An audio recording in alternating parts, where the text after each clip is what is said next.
Hi everybody, Rechief here, and welcome back to yet another exciting episode of Let's Play Ace Attorney Investigations Miles Edgeworth Prosecutor's Path Episodes 1 through 5 Beta. Last episode, we found out that Blaise Debeste was going to bully us. This time, we're going to find out how. You've been rambling on for quite a while about the most trivial details, you know. Like the location of the murder, the order of the wounds, and what else was there? It just doesn't matter, you know. 'Cause you see, none of that means anything, you know. Think about it. We've got the suspect herself saying she killed the victim. That's all that matters, you see. She'll even get a lighter sentence with a confession, you know. Now then, if there are any contradictions, be my guest. How can that be considered a testimony? There must be a contradiction somewhere. That person, he's very important, isn't he? Mr. Edgeworth, it's all right. Let's just give up. Surely I must have killed her. I can even remember it. Don't be tied down by your muddled memories. If you want to believe in something, believe in your own innocence. Believe in me, who believes in you. But my opponent is the PIC chairman. Taking him down won't be easy. However, he has underestimated me. If I can take advantage of that...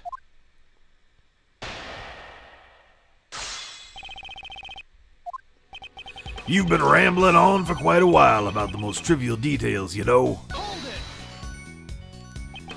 If these trivial details create contradictions in the case, we cannot call it the truth. It's fine as long as the rest of the case makes sense, you know. Every case is gonna have a small contradiction or two, you see. But if we get bogged down by the details, we won't be able to arrest the criminal. Trials would go on forever, you see. You, of all people, should understand, you know. I don't. That's why I'm asking you. Young folks these days. Anyways, you were rambling on about stuff. Like the location of the murder, the order of the wounds, and what else was there? The autopsy report and the questions about the conductor. Were you even listening? Talk is cheap, you know. I was listening, you see, but I didn't think much of it, you know. You didn't think much of it, even after I brought up all those issues. Perhaps your judgment needs to be questioned, rather than my ability as a prosecutor. That's a good one, Edgeworth. But you see,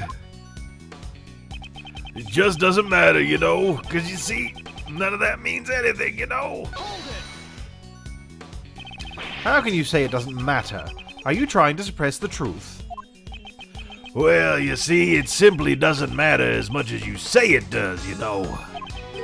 You see, Edgeworth, you're only saying it matters to avoid the real issue here. Think about it. We've got the suspect herself saying she killed the victim. It may be true she confessed, however that does not make it the truth. She is suffering from memory loss, so we must question the credibility of her testimony.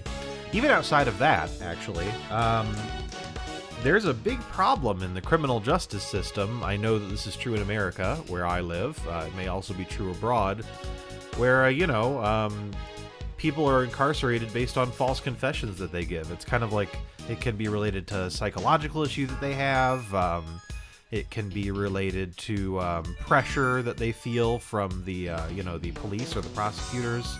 People give false confessions all the time. It doesn't necessarily mean that they are guilty. And then on top of that, Kay's lost her memory. That's no good either. Objection. Ooh. That isn't quite the voice that I had for Blaise, but I like that line reading. It's very fierce. Even if you say that, you know it still won't solve anything. What good'll it do to deny a confession? Sounds like nonsense to me. Wanna try asking her again?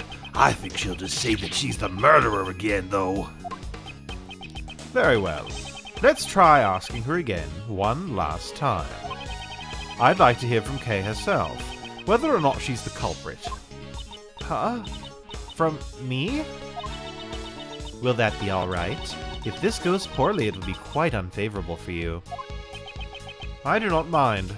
However, I shall ask Kay the question myself. I'm moved to tears, you know. Oh, how touching, you know, how very touching. Fine, then. I'll let you ask her. However, I have one condition. If all this proves to be a waste of time,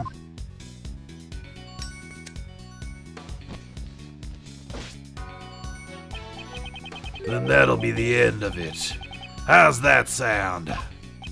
The end of the hearing? Yes, it seems you can be smart once in a while, Sebastian. In other words, you see, if she confesses again, Kay Faraday will be found beyond a shadow of a doubt guilty. Yep, it's a fine idea. Guilty beyond a shadow of a doubt. Yeah, that's right. That's harsh. But either way, if I do nothing, she'll be declared guilty. Kay. Yes? I know what I'm asking of you is unreasonable. Please, I want you to answer me. It doesn't matter how tiny it is. Do you remember anything? Anything that would prove your innocence? Why? Why would you go that far for me? I can't do it. I'm sorry. I'm too scared to remember. Because I might have done something even worse. If that were the case, I would only make things worse for you, Mr. Edgeworth. Kay Faraday must have been a despicable criminal. Someone who betrayed your trust. Don't worry. We've only known each other for a short while, but I know you very well. I'd even say that I know you better than yourself now that you've lost your memories. You cannot possibly be the culprit, because your true identity is... probably the Yatagrasu's badge, but is there, like, anything else that I, Yeah, I think that's gotta be it. Take that! The Great Thief, Yatagarasu. The Yatagarasu is a noble thief who would never stoop to murder.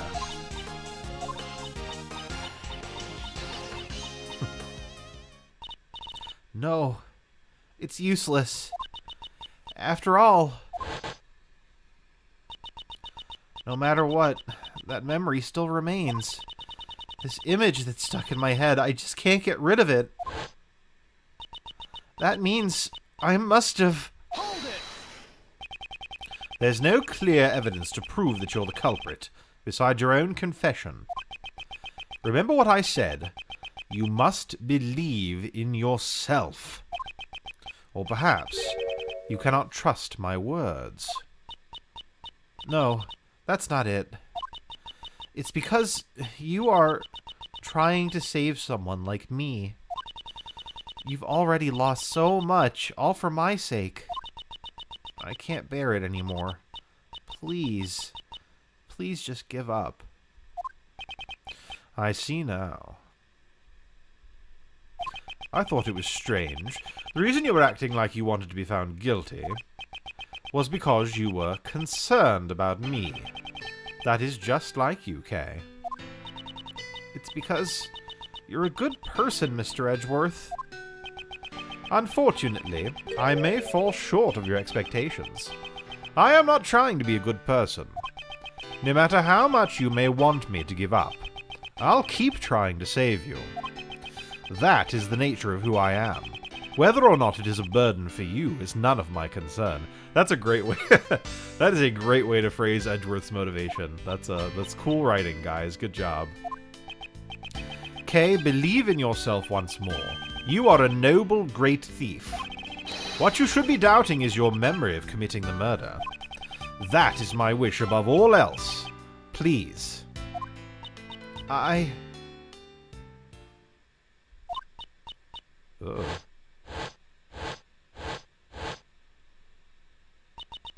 Ah! Kay! What is it? Do you remember something? If she remembers something now, it'd be like a bad movie. Bull.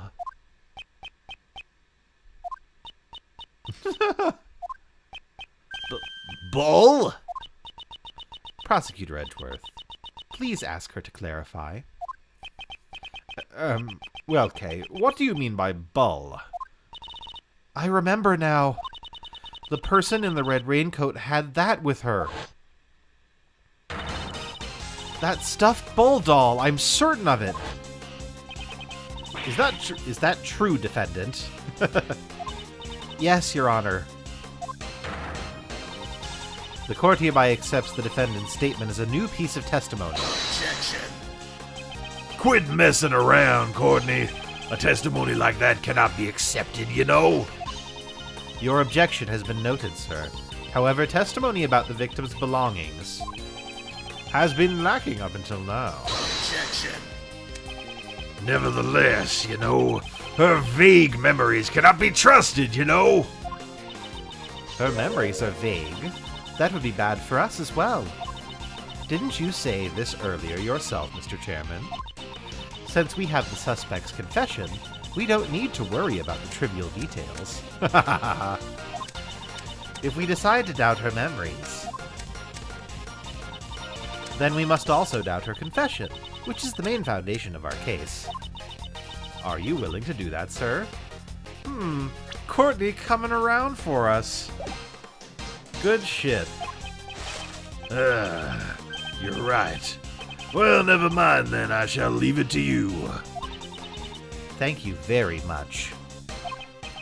We did it. It was touch and go for a while there, though. However, those words of Judge Courtney's just now, it almost feels as if she's on our side. Prosecutor Edgeworth, do you know anything about the stuffed animal? The stuffed animal Kay spoke of must have been this. We found it in the storeroom. It is believed to be one of the items for the auction. Ooh, we gotta examine some shit. This is... or maybe not. Do you know something about it, Justine? No. It's just a bit different from what I imagined. Indeed. It's certainly not what I would have expected the victim to be carrying. Let's examine every suspicious-looking nook and cranny. Oh, yes, we do. We do examine some shit. Well, we can't, oh. What did I get? I know I saw an examine thing. Oh! Wasn't there one over here? Wait, what? Oh, you know what? Maybe I have to rotate it. There we go. The left horn is missing. There's a hole in this stuffed animal. It seems this hole is where the horn is inserted into. I guess its head isn't stuffed with cotton. I wonder what's inside. Perhaps I should examine the other side. Okay.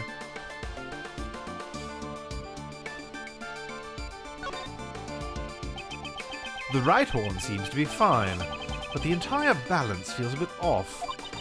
This horn, it looks like you can move it.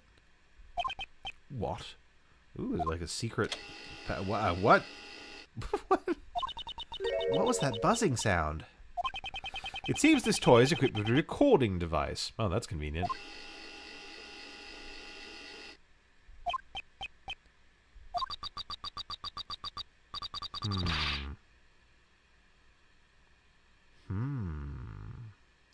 That burn. I mean, obviously, I feel like what this is all leading to is that Blaise Debeste is the main villain of this case. But the fact that whoever's on this recording is talking about a burn suggests that maybe, like, later on, some part of Blaise's body is going to turn out to have, like, a lighter burn on it or something, and that's going to be crucial.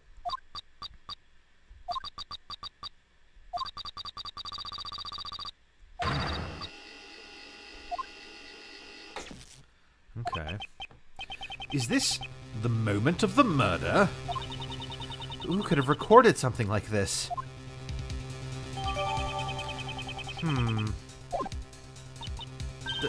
This is There ain't no doubt about it.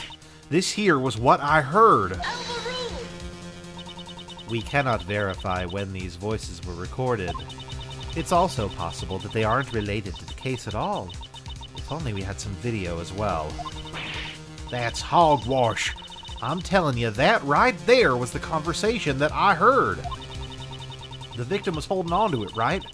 I reckon it must have been recorded when she got attacked. That certainly is a possibility. However, your testimony alone is insufficient. I require something with a little more credibility. Again, her words. It almost sounds as if she's trying to give me advice. Judge Courtney, there's no mistake that those voices were from the incident. Please recall the audio that was recorded by the stuffed animal. I knew who you were right away. You can't hide that burn from me. If we compare this part of the recording with a certain piece of evidence, we can prove it. This evidence shows that the recording took place during the moment of the crime. Which evidence? Do we have a lighter in, maybe is there like... Man, am I gonna have to look at more red shit? What if there's like a... what if there's like a burn mark on there and I can't see it? It doesn't look like one, but...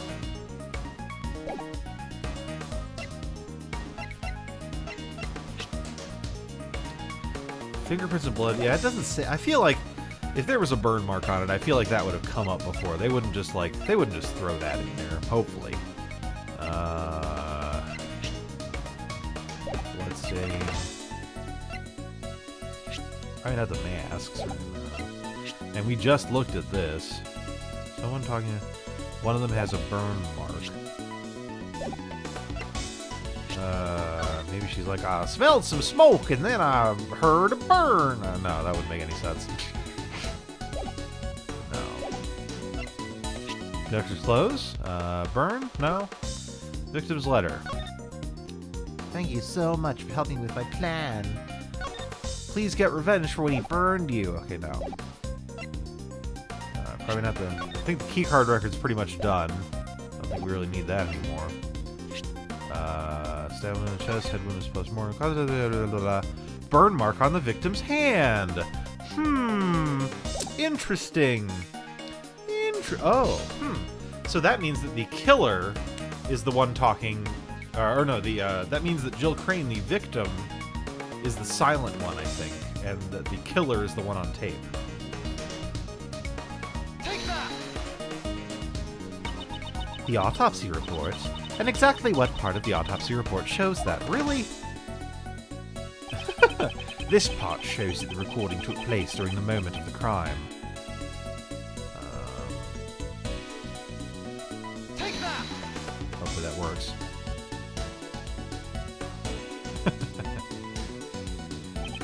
I remember clearly what that voice said. You can't hide that burn from me. On the victim's hand, there was a burn mark.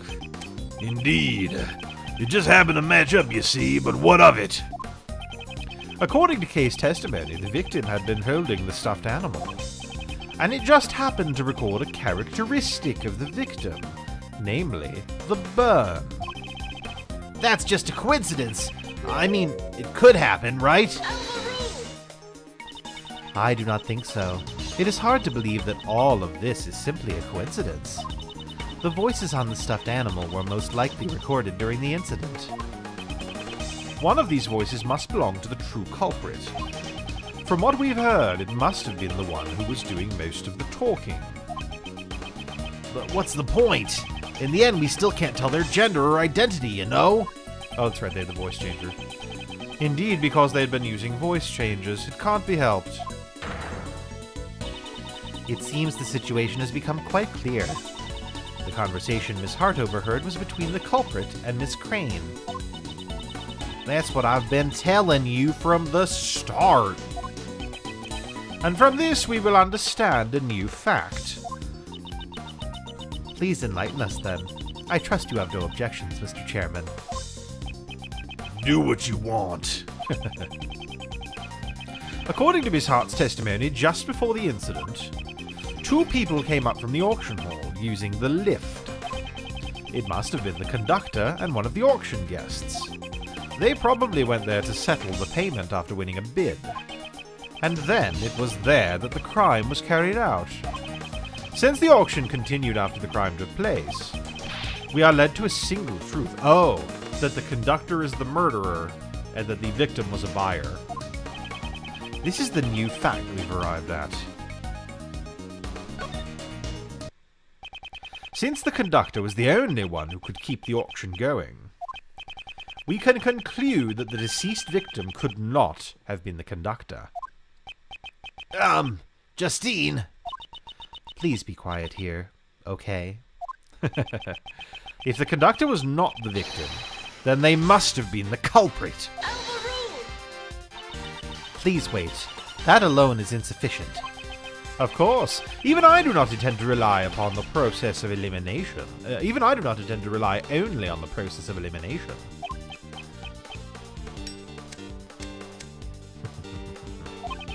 Certain traces left at the crime scene led me to believe that the culprit is the conductor. Well then, please show it to us. What were the traces left at the crime scene that let me deduce the culprit is the conductor? Oh, you know what?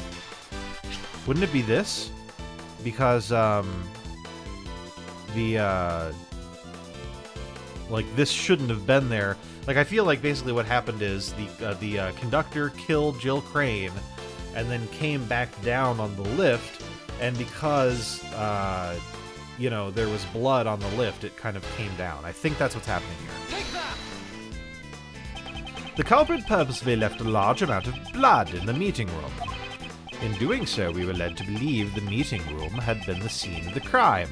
Okay, so I was right, but for the wrong reasons. I was right, but I was not correct. I'll take that. It was a ruse by the true culprit to hide the blood that had fallen from the storeroom. Okay, cool. I was halfway there.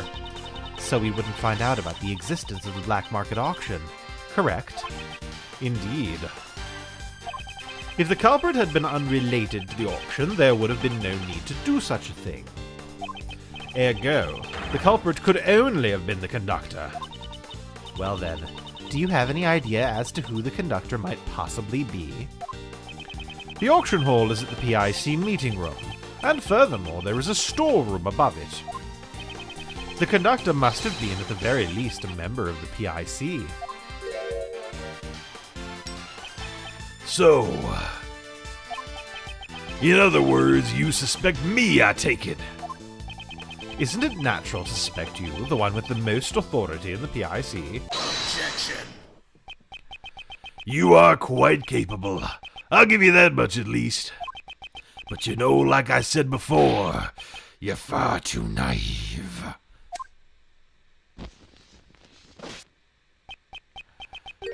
You have nothing, you know. There's no evidence that proves I'm the culprit, you see. If by some chance you do have evidence, then why don't you present it? Do I have evidence that Blaise is the culprit? I don't think I do. Feels a little silly to admit to that, but I really don't think that I have any evidence that ties Blaise directly to the crime. I do not. Blaise himself has suggested that he is the criminal. He's been showing that strange self-confidence for a while now. He knows that there is not a single piece of evidence left behind to incriminate him. If you play with fire, you're gonna get burned, Edgeworth. Just kidding. I always wanted to say that, you know. Well then, Courtney.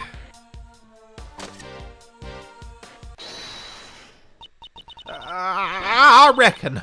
I just remembered something too. What? You also lost your memories? No, that ain't it. Something just popped into my head right now. Very well. Please tell us. Objection. Courtney, could you tell me what you are doing? Prosecutor Edgeworth will not give up until we have destroyed every last possibility. I'm destroying every possibility, so that he will never oppose us again. Justine, I don't really know what's going on, but well said. Debeste's entire character encapsulated in one sentence. Pops, I'm gonna help too. After all, he's the one who's wrong. Fine then. Let's hear what she has to say. Well then, Miss Hart, please proceed. Sure thing. Just leave it to me.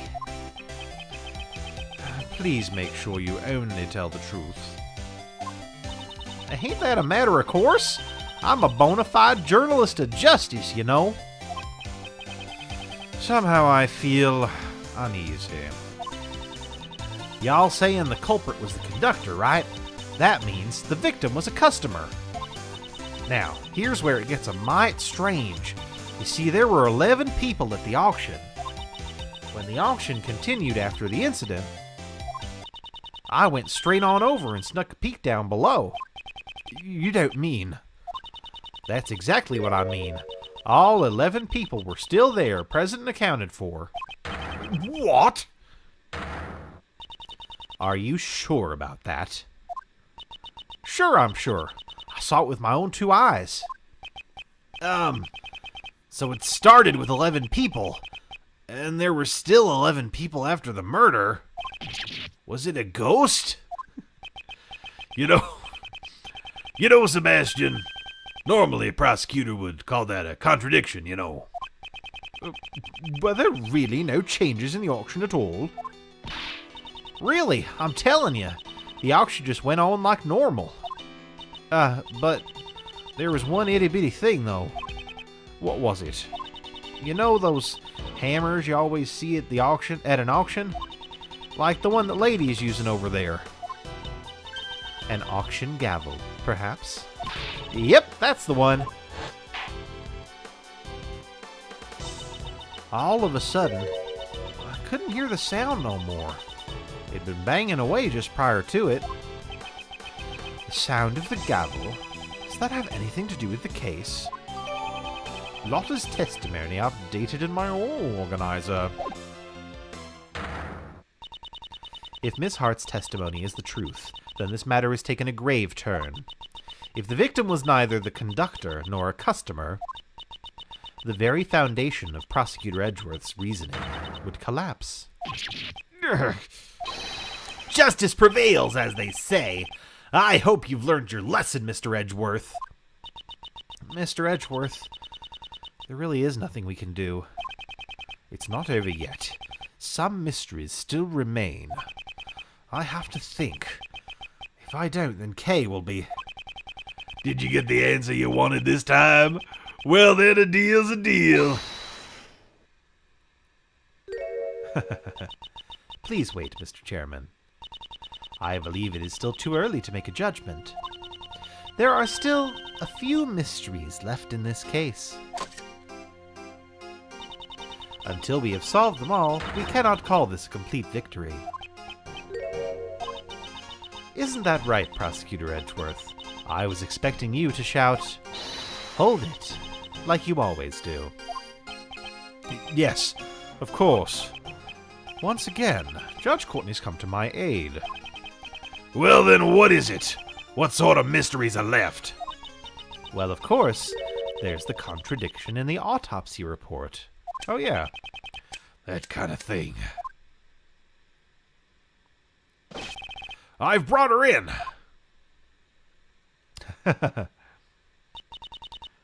Well, what's wrong? Why were we suddenly called here? Did someone suddenly get sick? I'll begin preparing a compress. Ouch! What'd you call me here for? Did something happen? Dr. Young, Miss Jensen, you have my gratitude for taking the trouble to come here. This won't take long, so please relax. Tell me what in blazes is going on. Of course. We called you here because something came up. Judge Courtney, just what are you planning? Bonnie Young, under the divine rule of law, please answer truthfully. There were no mistakes in your autopsy report, correct? Granny would never make a mistake. That's certainly strange. Huh? What's strange? This court has found an error in Dr. Young's autopsy report. Dr. Young, please tell the truth. Did you falsify the autopsy report? That's terrible. How can you accuse her of that? I have no idea what you're talking about. Why would I do such a thing in the first place? To protect the true culprit, of course. What you talking about? I would never do such a thing. Oh, I just noticed that as Karen is speaking for her grandmother, or her mother, her grandmother, whatever, she like kind of does a facial expression that matches with her emotions. That's cute. How strange. In that case, why would there be an error in the autopsy report, I wonder? Prosecutor Edgeworth, what do you think? Oh, I expected you to press into her statement, like you normally do. Why is she taking control of the situation and trying to help me? I don't know what her goal is, but I must play along. If the autopsy report you gave to Sebastian had been authentic, then the error should not have been there. Well, wait a minute! I didn't do anything! That is what we'll figure out from this point on. Firstly, Dr. Young, I'd like to hear your testimony. Why do you want to hear her testimony? It'd be pointless. I will be the one who decides whether or not it is pointless, not you. There are patients waiting for us. But Granny, ouch! Anyways, we don't have time for this. Is there any way I could convince you? This is of the utmost importance. Mr. Miles Edgeworth, Granny says she'll testify. So please, try to finish this quickly. If we don't return soon, there'll be people in terrible suffering. And yet you were lollygagging about on the viewing platform earlier. I promise you, this won't take long. Only if she tells me the truth, of course.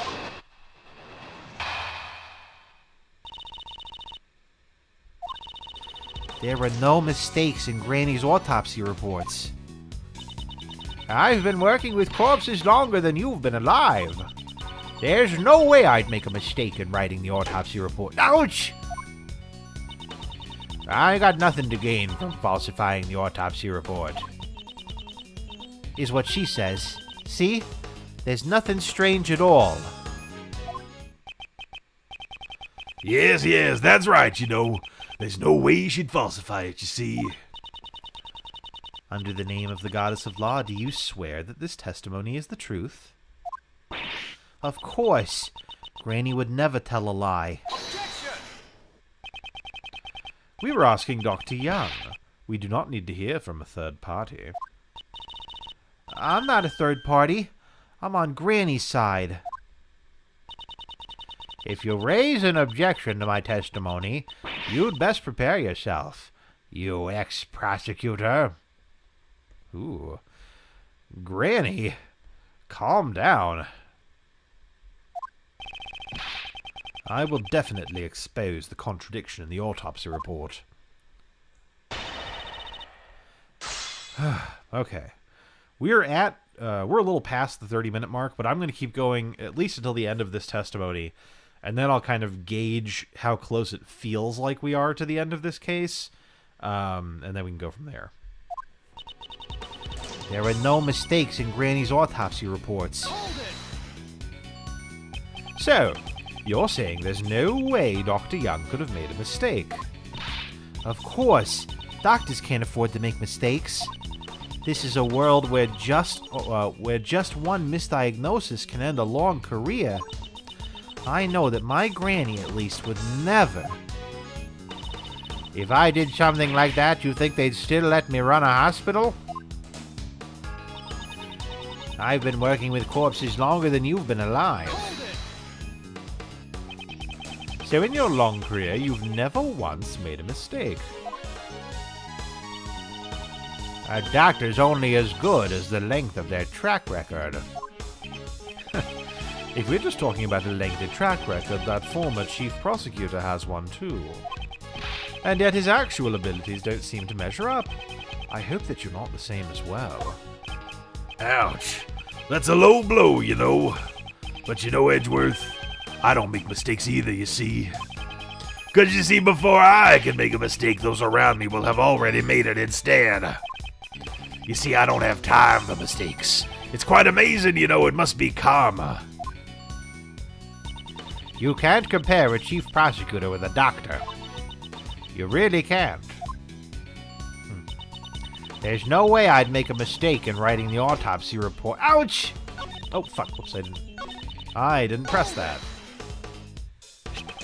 The victim wore this raincoat after suffering a blow to the head. And yet, there was not a single drop of blood on the front of the raincoat. Therefore, it is impossible for the head wound to have been post-mortem.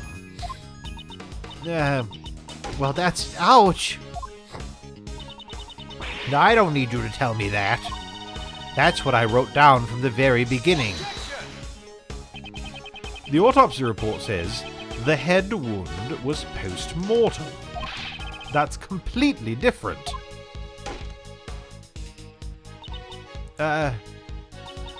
Yeah. I relayed to Karen what to put down in the autopsy report. After that, it was none of my beeswax.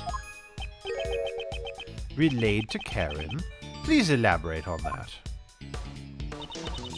I relayed everything to Karen. After that, it was none of my beeswax.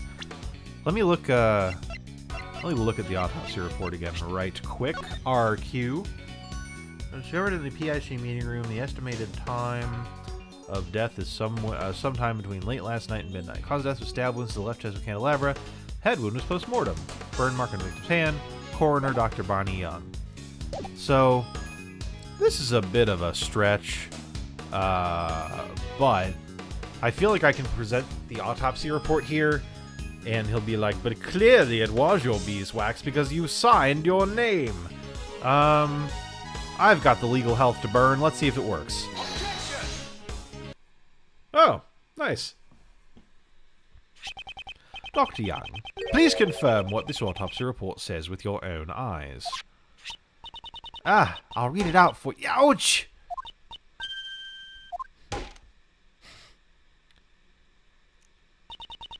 This autopsy report wasn't written by me. What? What do you mean? Ooh. I don't know. But Granny, I can't say that.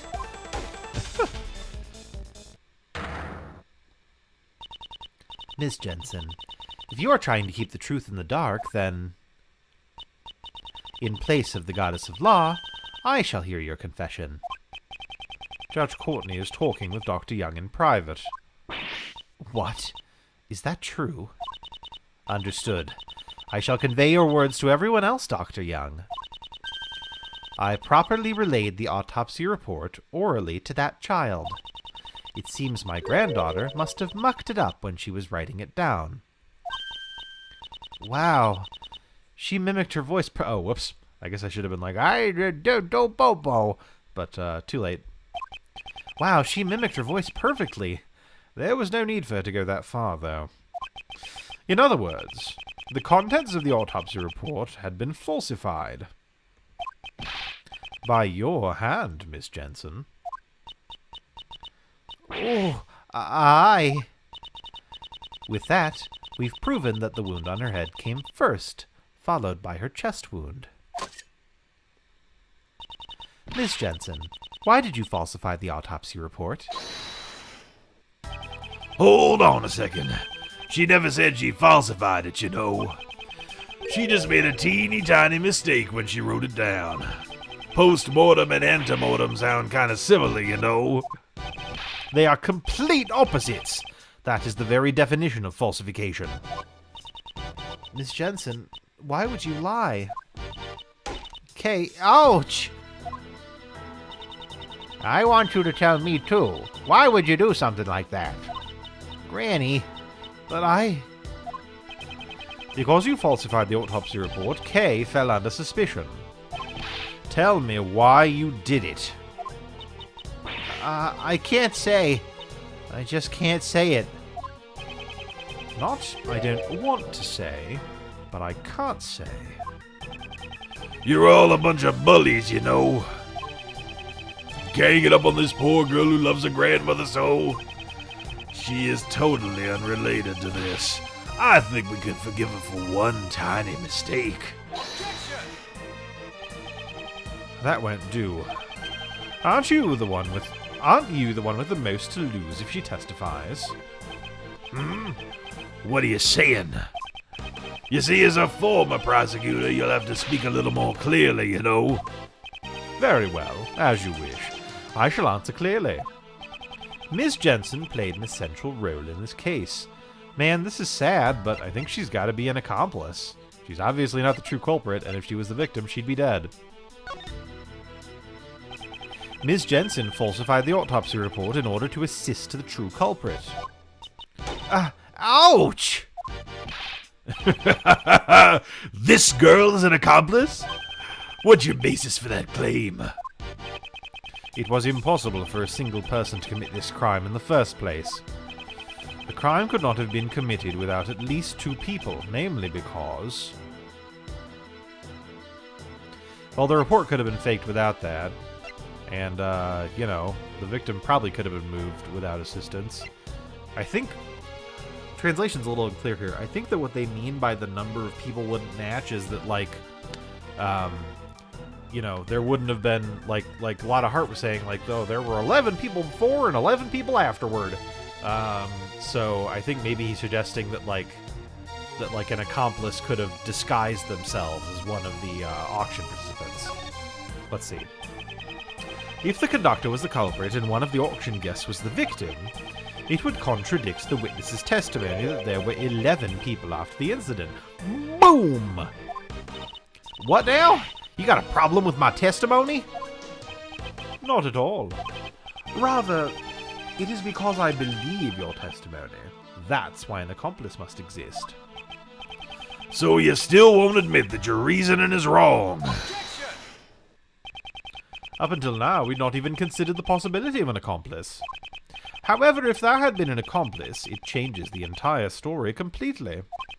If the accomplice took the murdered auction guest's place, then the number of people remains 11. Ooh, I see now. So that's what you're thinking. But you know, wouldn't that have been quickly discovered? Miss Jensen and the victim have similar physiques. If she wore the victim's mask, she could have easily taken her place. Miss Jensen, did you switch places with the victim? I wouldn't. Who was the conductor? In other words, tell me who was the true culprit. I can't. I mean, that would also cause trouble for Granny. Ouch! But Granny... I will accept whatever wrongs you may have done. Just tell me everything. Granny!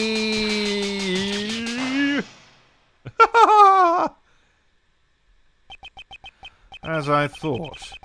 It appears you really were the accomplice. Miss Jensen, why?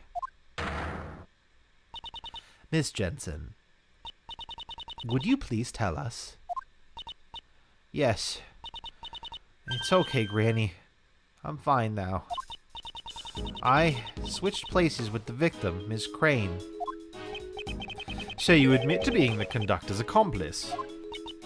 Yes, I helped out the conductor.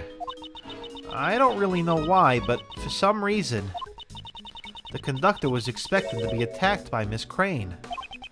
The conductor expected an attack from the victim. They were so sure it was going to happen that they came up with a plan to counter it. A way to beat the victim at her own game. And that's when I was called in. I was told to wait in the storeroom before the auction began. Whoa there! You ain't fooling my eyes. If you were waiting in the storeroom, I reckon I would have bumped into you. After all, I'd been up in that storeroom the entire auction. I'm telling the truth. I wonder about that, you know. Can we really believe a girl who would falsify a report? There should have been many places to hide in the storeroom. Then by all means, tell me, where did our little nurse hide? The place in the storeroom where Miss Jensen hid was... maybe the costume trunk? It's gotta be the costume trunk, right? Like, where else? There's nowhere else. We don't have evidence of anywhere else she could have hidden. I think that's gotta be it. Maybe the lit... Nah, let's do this. This makes the most sense. She hid inside this costume trunk. A costume trunk? Now that you mention it, that box was already there before I snuck in. I figured I would hide in there myself, but it was wrapped up nice and tight with a chain. And it was locked too, so I had to give it up. I suspect that when you sneaked into a room, Miss Jensen was already inside. Sneaked into the room, Miss Jensen was already inside the trunk. Yes, it would have been bad if one of the guests from the auction had opened the lid. After instructing me to hide inside, the conductor wrapped the chain around the costume trunk. I think they went downstairs using the lift shortly thereafter. It was right before the auction. So then, when the auction began, only you and Miss Hart were in the storeroom. Yes, that should be right. The auction had been going on as usual, but when a certain participant made the winning bid, the conductor committed the crime. Miss Hart must have heard the altercation that occurred then. You betcha. I was trembling behind that there statue the whole time, though. Following the altercation, Jill Crane was murdered. After killing Jill Crane, the conductor carried her body to the costume trunk. And Miss Jensen, who had been hiding in the trunk, was made to take Miss Crane's place. The victim's body was placed inside the costume trunk. The conductor then took Miss Jensen, who had been made to look like Jill Crane, and returned to the auction hall as if nothing had happened. Was this roughly what happened in the storeroom during the incident? Yes, that's right. Pulling the old switcheroo with one of the auction guests. Ain't that impossible?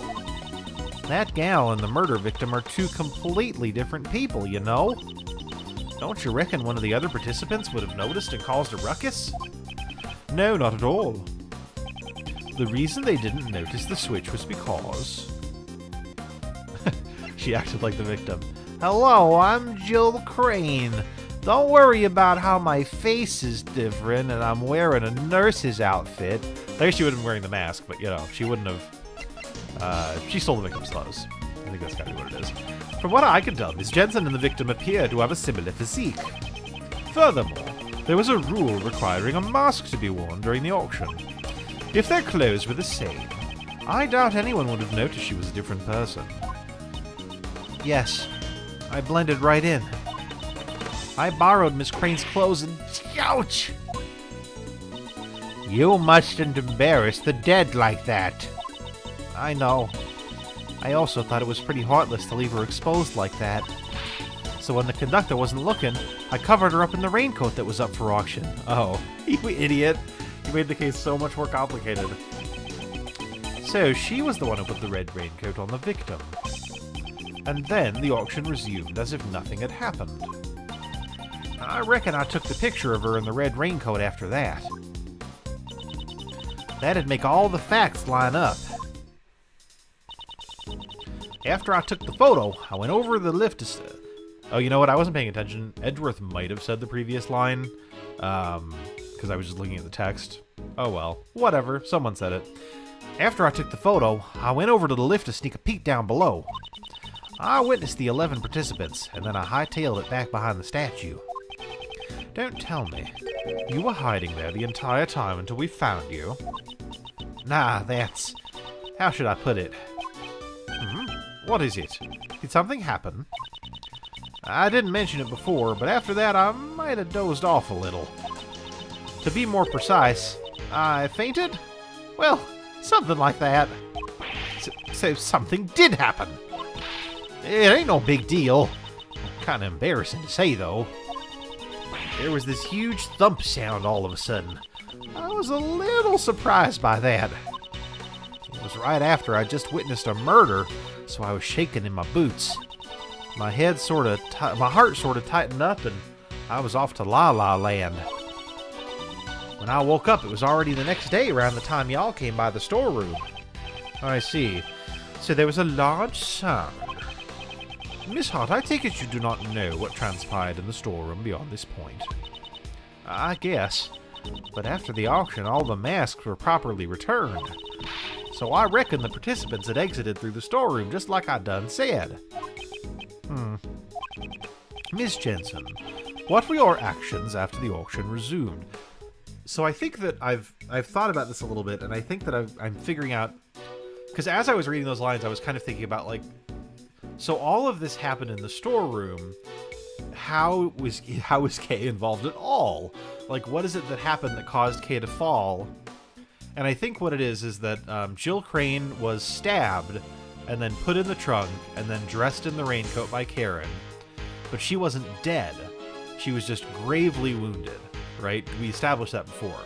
So then she got out of the trunk, climbed up the ladder looking for help, and ran into Kay, who was so shocked by seeing her that she fell back into the storeroom, hit her head, and lost her memory. Calling it now. We'll see if that is what happened. Miss Jensen, what were your actions after the auction resumed? I took the victim's place and participated in the auction. The conductor instructed me to win the bid for the costume trunk, because the body was inside it. It would have been bad if another auction guest won the bid for it. You didn't realize the box was empty? No. We only found out when I came up to the storeroom to pay the bill. The conductor was with me and told me to go search for her immediately. And then, I found another girl collapsed in front of the ladder. Oh my god, I can't believe that Chief figured out everything I did. He's the real Edgeworth. I'm guilty. Okay. Okay. Yes, she probably fell down from the roof and lost consciousness. Maybe the victim left the hatch open when she went up on the rooftop. I understand now. Kay was surprised at seeing the collapsed victim and did not notice the open hatch. She must have missed her footing and fell down into the storeroom. Yeah. Miss Hart, I have determined the sound that made you faint. It was likely the sound of Kay falling onto the storeroom floor. That might have been it, though I reckon it'd be kind of pathetic to faint over something like that. When Miss Jensen found the unconscious Kay, Miss Hart was also unconscious behind the statue. The situation is becoming clearer to me. Miss Jensen, Ms. Jensen, please continue your story. After I found Kay and the victim, I put them both in the trunk. Oh, that's gross. If the customers at the auction found out, there would have been a huge commotion. Was this an order from the conductor as well? Yes, it was. But since I secretly decided to put the raincoat on Miss Crane, I had to dispose of the raincoat without the conductor noticing.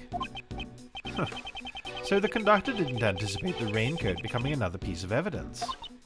And finally, we dressed Miss Crane in a spare conductor's outfit. I see. In doing so, you made the victim appear as if she was the conductor. In the end, the auction ended without anyone noticing anything. Miss Jensen, your crimes have become clear. If you know anything else, please hold nothing back. I want to help you more, but that's all I know. If I had to say, there is just one thing that bothers me. When I took Miss Crane's place, I borrowed her clothes. But there was no way for me to borrow her hair. Ouch! What kind of coroner's assistant goes around stealing a corpse's hair? I would think that robbing the deceased of their clothes would be questionable enough. Both the color and the length of our hair is different, so I was worried about how to disguise it. However, the conductor even had a wig prepared for me. In fact, he had two of them. Inside the costume trunk, there was both a straight wig and a wavy wig. 2 wigs. Why were there 2? Oh.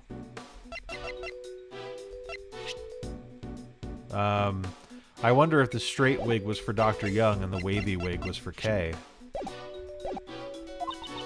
Who knows? Maybe it was a precaution in case the victim had changed her hairstyle. I ended up using the straight wig to match Miss Crane's hair. So that means the wavy wig was left unused. Karen's testimony is jotted down in my organizer. Well, now, why would they have a wig for... That doesn't make any sense. Kay wasn't involved in the auction. Is that really all you know? Yes. Yep, that's really all I know. So that means you don't know who the conductor is. I'm sorry. I only knew that person as the auction conductor. I never saw that person without a mask on. The conductor seemed to be on guard towards everybody. At this rate... Edgeworth, is this all you got? Even if that little nurse is an accomplice, it changes absolutely nothing, you know. In the end, the true culprit is still Kay Faraday. All you did was add another criminal, you know. The rule of law cannot be overturned. At least not for your sake. Is this as far as I go? Am I unable to save Kay? Objection! Oh, yeah! I know who that is. Francisca, why are you here? Didn't I tell you, Miles Edgeworth? Wherever there is a case, I will follow. Prosecutor Von Karma, your hard work is most appreciated. However, don't get the wrong idea. I only came here to find out the truth behind what happened to Kay Faraday. I don't plan on forgiving you for abandoning the prosecutor's path. I understand. You should thank your former subordinate. He gave me some valuable information which may save Kay Faraday. Detective Gumshoe did. Listen well, Miles Edgeworth. This will be the final piece of evidence. Jill Crane suffered the wound on her head first.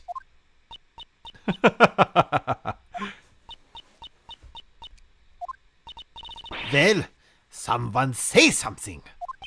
Well, I hate to say it, but we already proved that. Already proved? Yes. Well, just a few minutes ago. Joe! You should have told me sooner.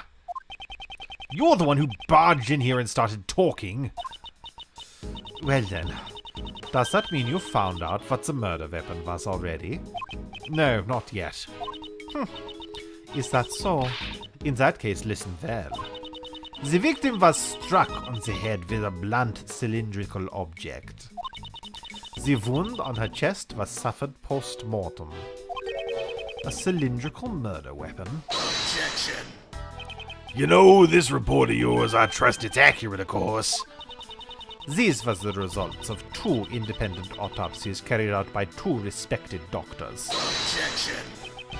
That's reassuring, but it's too bad. You have no right to investigate this case. Interpol is after the black market auctions, and I'm the prosecutor in charge of the investigation. The victim participated in the auction. Therefore, it is only natural for me to investigate. Especially now that she's been murdered. I see. Clever girl, little Von Karma. Then it has been settled. The victim died from blunt force trauma to the head. Unfortunately, the murder weapon has yet to be found. Just knowing the shape of the murder weapon gives me an idea as to what it might be. Really? Hey! In my investigation, we didn't find any other murder weapons, you know? If you consider the conductor's possessions and the crime scene, the answer should be clear. The blunt cylindrical object used in the auction hall was... my gavel. But I sleep with my gavel. Who could have taken my gavel? Probably the auction gavel, actually, now that I'm thinking about it. I mean, we haven't heard anything about this. Courtney has this with her all the time, so it's gotta be the auction gavel. It was something the conductor had in their hand during the auction. Namely, an auction gavel. An auction gavel? We didn't find anything like that! If the culprit is the conductor, it is possible that the gavel may be the murder weapon. However, that alone is not reason enough, wouldn't you agree? Of course, I have proof to back it up. This piece of evidence proves that the murder weapon is the auction gavel. What flippin' piece of evidence? Not the letter, I mean not the ticket stub, not the key card. Kay's memories? Did you remember? No.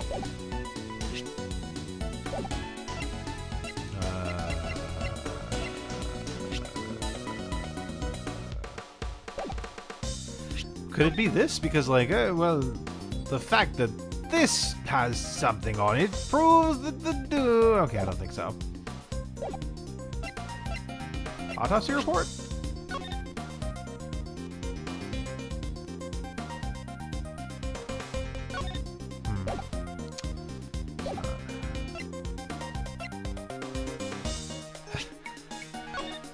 Wow, Miss Crane, thanks for hitting someone with an auction gavel.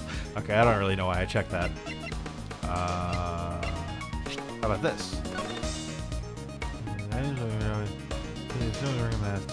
However, the sound of the gavel... Oh, hey, yes. According to Miss Hart's testimony, after the victim had been murdered, it seems she suddenly stopped hearing the sound of the gavel during the auction. However, she had been able to hear it up until then. Why was that, you ask? It was because it had been used as the murder weapon and was covered in the victim's blood. It became necessary to dispose of it. Isn't that right? Blaise Debeste. I'll have a search for the murder weapon performed immediately. Well, good luck with that, you know. You've got to work as hard as you can while you're young, you see. He's completely confident that we won't find it.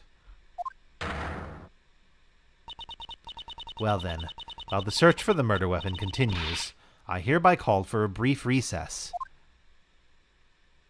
To be continued. And unfortunately, after doing all those voices for an hour, my voice is a little shot, so we are going to have to pick this up next time. Next time, hopefully in our last episode, we will we'll solve this case. We'll lock up the true culprit, the conductor, and we will finally clear Kay Faraday's name. It's kind of interesting in hindsight that, you know, my suspicion at the beginning of this case was that the person who we think is Kay Faraday is not in fact Kay Faraday. I was very wrong. In spite of that, however, I've been very satisfied with this case's twists and turns. Looking forward to what happens next time. See you later.